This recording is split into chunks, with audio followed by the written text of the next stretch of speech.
Here's how to make the heart-shaped frog closure that is shown on this baby sweater. Now, to make the heart frog, I knitted on 12 inches of contrasting yarn in this case, but any similar weight yarn, to the button loop side, and 14 inches to the button side. The button loop side is easy. We just let this stockinette trim roll, and we stitch it at a good size for the button loop.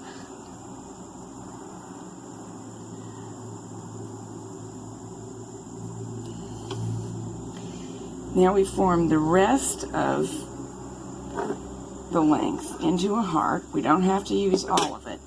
Typically, you would bind off in waste yarn. Well, you wouldn't bind it off at all. You'd end in waste yarn.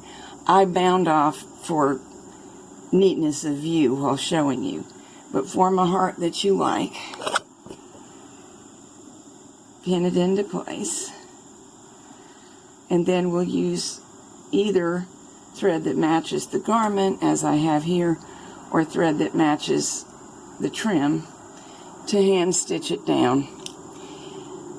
In this case, I'll have to trim off my bind off, ravel back, and bind off at the length that I actually need.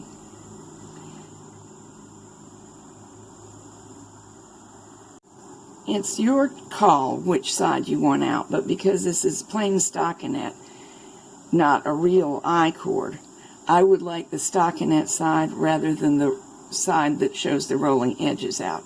Either could be used effectively. So I'm turning mine so that it's that way all the way around, meaning stockinette side out. Repinning it. And now I'm going to go off camera and hand stitch it into place. So that part is done. This is pretty basic skills that we all have in hand.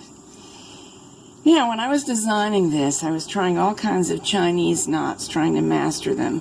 And it's perfectly fine if you're good at them. But I finally realized I already knew a knot that was going to work just fine. The way that I grew up knotting to begin anything is like this. Let me do it again and describe it slowly. Doubling up the cord, in this case our knitted cord, so it's sort of folded, wrapping the folded area around, tucking it in between the other layers, pulling it back up.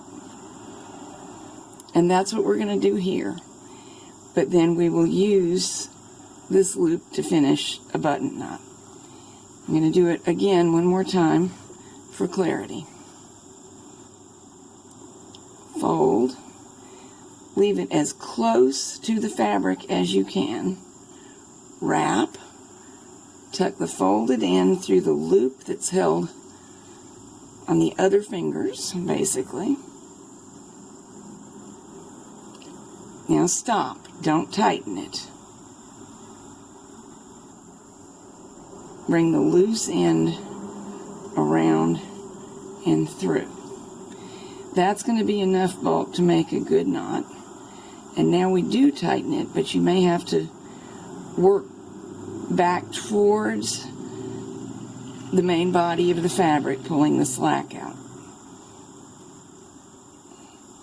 And now this should make a good button to fit snugly through the button loop. Let's get it back out. I think I could tighten it a little bit more. It's a little bit loose right here. So I can reach around, find where that looseness is, and try to work it all back towards the fabric.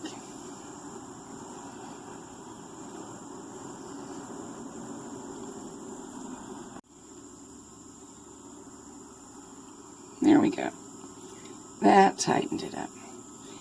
And now, with this remainder of the yarn, we just match the heart on the other side. You can measure if you need to, or eyeball if that works for you. I'll get this pinned and tacked down and we'll have a look. This one looks pretty good to me as it is. I want to show you a couple tips about finishing. First of all, we might as well undo this end. Just ravel back to the point at which that's all the fabric. I want just enough to tuck under there and stitch.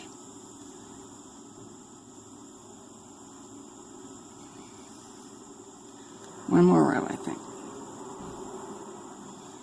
All right. Let's get these extra ends out of the way so as not to confuse the issue.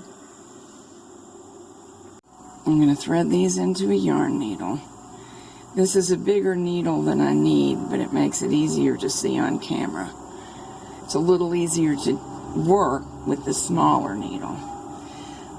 I believe I can just run my yarn needle through the open stitches as my bind off, as this is going to be tucked away.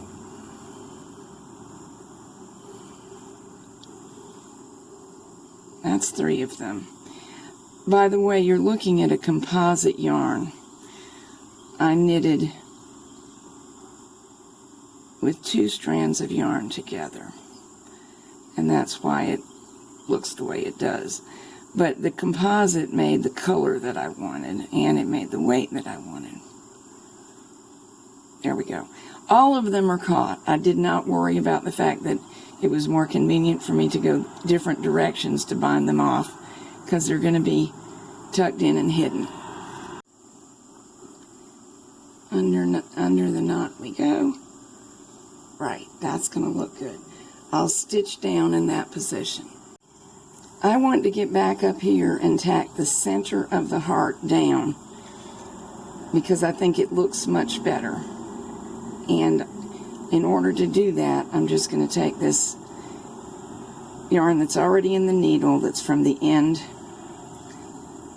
where I raveled back the excess, and stitch around. For these few stitches, it seems to be a good thing in 2 ways. Number 1, I don't have 2 extra ends of yarn to weave in. And number 2, I'm a big believer that all the embellishments on infant clothing, well, really all the way up to small children, should be extremely well attached.